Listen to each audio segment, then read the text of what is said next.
السلام عليكم ورحمة الله وبركاته وأهلا بيكم في حكاية جديدة من بودكاست حكايات مبرمج.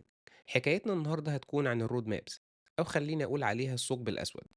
لأن كتير من الناس خصوصا فترة الكلية أو بعد ما بيتخرجوا بيبدأوا يسألوا السؤال الشهير ألا وهو يا ترى إيه هي الرود ماب اللي أمشي عليها عشان أبقى كذا. يا ترى إيه أفضل الفرونت إند ولا الباك إند؟ ويا ترى أختار أنهي تكنولوجي؟ يا ترى أتعلم ده ولا ده؟ طب يا ترى أبدأ بالكتاب ده ولا بالكتاب ده؟ طب يا ترى أشوف الكورس ده ولا الكورس ده هيكون أفضل؟ وفي الحقيقة الإجابة على كل الأسئلة دي هو واحد، وهو ببساطة إنك تبدأ وخلاص. ولكننا إحنا اللي خايفين نواجه نفسنا بالموضوع ده، إحنا خايفين نواجه نفسنا ونعترف فعلا إننا خايفين فعلا من التجربة.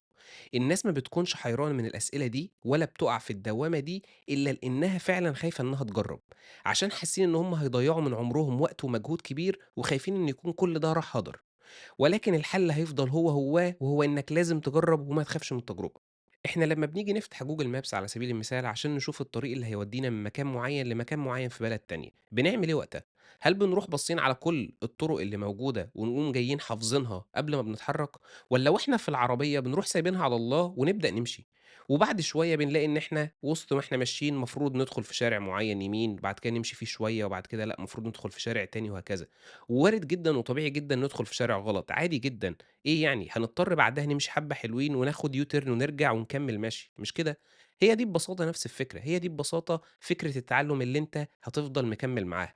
لو بدأت وجرّبت أنت لوحدك هتلاقيك بقيت ماشي كويس، ولكن عدم البداية من الأساس وإنك ما تتحرّكش خالص عمره ما هيوصّلك لأي حاجة. ممكن تاخد طريق طويل وحد تاني ياخد طريق قصير، مش هيكون في مشكلة، لإنك مش هتكون مضرور بأي حاجة إطلاقًا، أنت خدت طريق أطول شوية واتعلّمت، وهو خد طريق أقصر شوية واتعلّم، وأنتم الاتنين في الآخر هتوصلوا لنفس النتيجة. فالناس أصبحت دلوقتي للأسف عندها خوف من التجربة، ولكن لو جينا نشوف أي حد قبل كده كان بيتعلم إزاي أي حاجة في حياته قبل انتشار بقى منصات الكورسات وقبل انتشار كمية المحتوى والكتب اللي موجودة، هنلاقي إن الكل كان بيروح يبدأ يتعلم بنفس الكرايتيريا دي، إن أنا هاروح أبدأ أشوف مثلًا أجيب كتاب معين وأدخل أدوّر وأقرا فيه، وبعد كده أتنقل من كتاب لكتاب ومن مصطلح لمصطلح ومن مقال لمقال. كلنا اتعلمنا بالشكل ده. الroad map لمّا طلعت هي سهّلت شوية يعني بمعنى أصح خلّت الموضوع أيسر بإنه يبدأ يحط لك شوية guidelines أو إرشادات توجّهك في رحلتك وطريقك، فأي road map تلاقيها مناسبة ليك ابدأ فيها على طول. بس والله ده بيقولوا على الroad map دي مش عارف إيه، يا عم ابدأ وخلاص وسيب اللي يتكلم يتكلم، ابدأ أنت وما لكش دعوة بحد. نفس فكرة الجوجل مابس، ابدأ أنت في الroad map ومش بعيد أصلًا وأنت وسط الroad map دي تلاقيك حوّدت في road map تانية أصلًا خالص وكمّلت أو اكتشفت حاجة في كورس معيّن نوّر في دماغك حاجة خلّتك تكمّل في حاجة تانية خالص، المهم إنك تبدأ وخلاص. الناس للأسف بتفتكر إن الناس اللي اتعلّمت كان بقى في حد يرشدها ويوجّهها ويقول لها تعمل إيه، وإنها مشيت على road map معيّنة لو مشيوا عليها هيوصلوا لنفس اللي وصلوا له، ولكن للأسف كل ده غلط وما كانتش موجودة إطلاقًا، لا كان في mentors ولا كان في road maps ولا كان في أي حاجة، والناس كلّها بتتعلّم بالشكل اللي قُلناه، إنك بتتعلّم وبتجرّب بالتجربة وبالخطأ. لو هاتكلم عن تجربتي الشخصية مع المجال، فهي من أغرب الحاجات اللي ممكن تسمعوها، وده لإني في البداية بدأت كfront end، وأنا كنت تقريبًا في أجازة تانية حاسبات، يعني تالت سنة ليّا في هندسة، بدأت كfront end مش لحاجة إلا لإني كنت graphic designer، فكنت حابب الموضوع وماشي مع اهتماماتي، وعشان أنا ما كنتش عارف أبدأ إزاي في المجال، وقتها رُحت خدت دبلومة 3 شهور full stack وكانت بتشرح Angular وPHP، بس اللي طلعت منه من الدبلومة دي كلها إني ميّال للfront end. لا بقى فهمت وقتها إيه الAngular ده أصلًا ولا فهمت الPHP ولا أي حاجة من دول. وبعدين طول فترة الأجازة دي قضيتها كورسات front end وتطبيق عليه. وبعدين قعدت أدوّر على إيه الframework اللي أبدأ بيه، ولقيت وقتها إن كل الناس مجمعين إن الReact أسهل في التعلم من الAngular، فدخلت أشوف الكورس على طول عشان بس قالوا عليه إنه أسهل من الAngular. فأنتم متخيلين ومستوعبين قد إيه كان الواحد بياخد قراراته وقتها ومن غير بقى الroad maps ولا أي حاجة؟ لا بقى قُلت إيه أفضل كورس React آخده والّا ما آخدوش، بدأت على طول باليوتيوب عادي جدًا لإنه مجاني، وبعدين شُفت بعدها كورس لموش حمداني للReact، وبعد كده شُفت كورس تقريبًا لMaximilian على Udemy وكان برضه كورس React، وكل كورس من دول شُفتهم كان بيضيف لي معلومة جديدة، حتى لو الكلام كان بيتعاد كان في حاجات باعمل لها skip عادي، ولكن في معلومات كانت بتضاف حتى في نفس الtopic من الinstructors المختلفين دول. فأنا تقريبًا وقتها خلّصت يعني 3 أو 4 كورسات React لناس مختلفة، وبعد ما اتعلمت React عرفت بقى إني محتاج أتعلم حاجات زي الWebpack والSaaS وبعض الtemplate engines وإيه الحاجات اللي أنت محتاج تمشّي بيها نفْسك في الfront end عشان تتميّز شوية عن أي حد front end developer. الكلام ده كلّه كان بين سنة تانية وسنة تالتة، ولا أخفيكم القول إن في سنة تالتة اهتماماتي اتغيّرت كتير جدًا، وحسّيت إني ميّال أكتر بقى وقتها للback end، وده لإني كنت حابب حل المشاكل أكتر والproblem solving وإني أفكّر إزاي أعمل optimization للحاجة وكده يعني. بس أنا كده ضيّعت سنة كاملة كلّها كان شغل front end. لا أخفيكم القول إنه كان قرار صعب وقتها، وعشان كده لقيت إن أنسب حاجة إن أروح ناحية الMearn stack شوية، أتعلّم بقى Node.js وMongoDB وتبقى الدنيا فُل ومسكت العصاية من النُص. وبالفعل شُفت أكتر من كورس Node.js وبدأت نفس الفكرة، بدأت باليوتيوب ثم موش حمداني ثم كذا حد تاني. وليه بدأت بموش حمداني بعد اليوتيوب؟ لإن أنا ارتحت له بعد كورس React. يعني أنا انبسطت لطريقة شرحه وأسلوبه، فقُلت خلاص الراجل ده بيشرح بشكل كويس، فخلّيني إيه، آخُد كورس Node.js معاه. وبعد كده مش فاكر مين خدت له كورس تاني، وبعد كده شُفت كورس MongoDB، وبرضه حاولت أشوف أكتر من كورس، وشُفت حاجات برضه موجودة على الweb site الأساسي بتاع MongoDB اللي هو بيقدّم لك الcertificate بعد كده. وكانت سَنة جميلة ومليانة projects خفيفة ولطيفة بصراحة. وبعد ما الواحد خلّص كمية الحاجات دي، أول internship جات لي في فترة أجازة تالتة، تفتكروا كانت إيه؟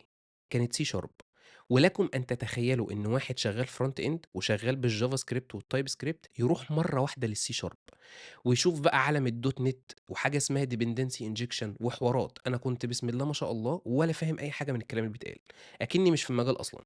لدرجة إني فعلًا اتعقدت جامد وقتها، أنا فاكر اللحظة دي، وكنت باحس إن الناس اللي بتكتب كود C# دول بيكتبوا طلاسم.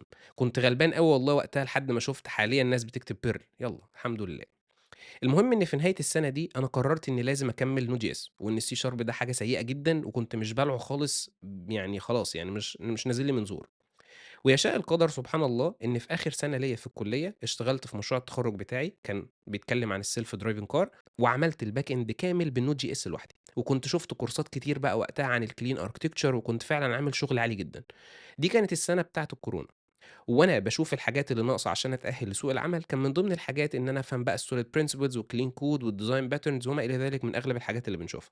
وللأسف لمّا كنت بادوّر على الحاجات دي، كان أغلب الresources اللي بتطلع لي كنت بالاقيها بالC# وال.NET، وكنت شُفت كذا شغل محتاج إنك تكون معاك C# و.NET لإن كنت شايف السوق متطلب التكنولوجي والframework ده.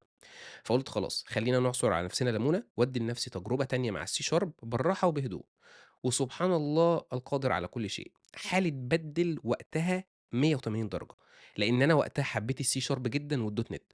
وتقريبًا في فترة الكورونا دي أنا يمكن خلّصت كمية كورسات أكتر من شعر راسي، ليها علاقة بقى بالNet والC# والoptimization بتاع الNet والASP.NET Core والAPIs بتاعته وإزاي تكتب best practices والsecurity concerns وكل الحاجات دي. تقريبًا السنة دي كنت باقعد فيها في اليوم أكتر من 10 ساعات يوميًا مذاكرة في الC# والNet. ومعظم إن لم يكن كل كورسات pluralsight وقتها على الNet كنت خلّصتها، وكانت فعلًا مادة علمية محترمة، وكنت أول مرّة بجد أشوف ناس بتكتب كود بنضافة فعلًا. واكتشفت بعدين إن هم أصلًا اللي بيدّيكوا الكورس دول ناس واخدين MVP في مايكروسوفت، فأنت بتبدأ تفهم بقى في الآخر هي ليه الناس دي بتكتب كود بالنضافة دي. أنتم معايا لحد دلوقتي والّا تُهتوا؟ يعني خلّوني أفكّركم كده بس. أنا بدأت كfront end، يعني كنت باتعلّم HTML وCSS وJavaScript وjQuery. بعدين رُحت اتعلّمت React لإن هو أسهل من Angular بس وخلاص. بعدين حبّيت الback end بعدها بسَنة، فاتعلّمت Node.js وMongoDB وقعدت بيهم سَنة كاملة. وبعدين رُحت للC# والNet. فكده سَنة تانية وسَنة تالتة راحوا فين بقى؟ هل ضاعوا صح، مش كده؟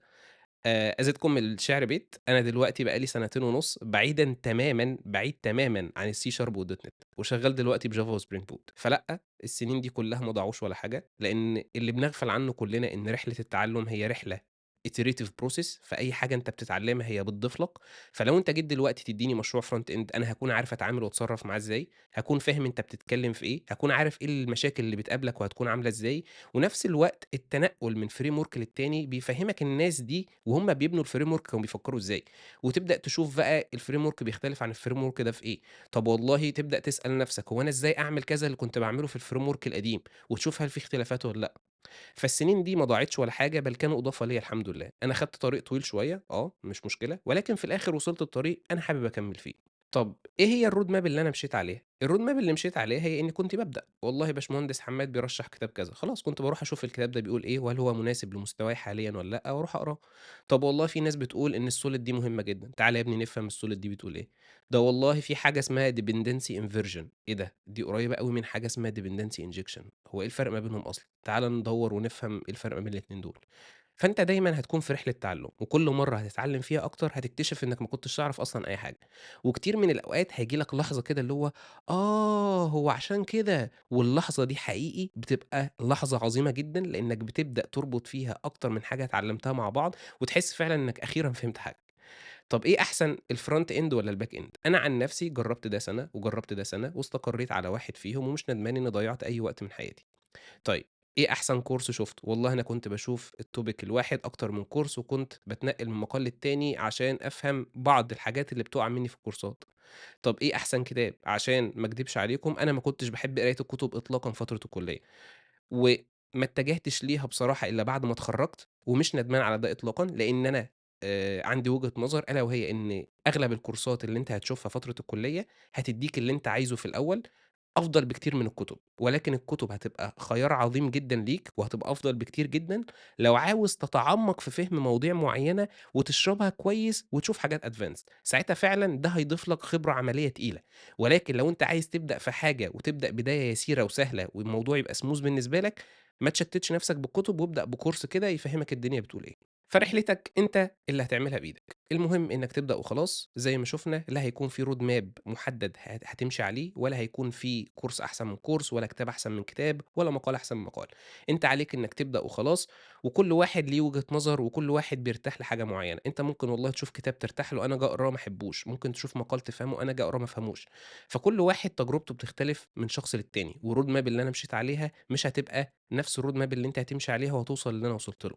فالحمد لله بقى في دلوقتي community كبير وناس بتسهّل وبتساعد وبتنصح، وفي دلوقتي roadmap.sh واللي فيه أغلب تقريبًا road maps لكل الtracks اللي موجودة في مجال الsoftware engineering عامةً، فأنت ما لكش أي حِجة دلوقتي غير إنّك تبدأ وتتّكل على الله، فأنت عليك بالسعي ودايمًا سيب النتيجة والتدابير لربنا سبحانه وتعالى.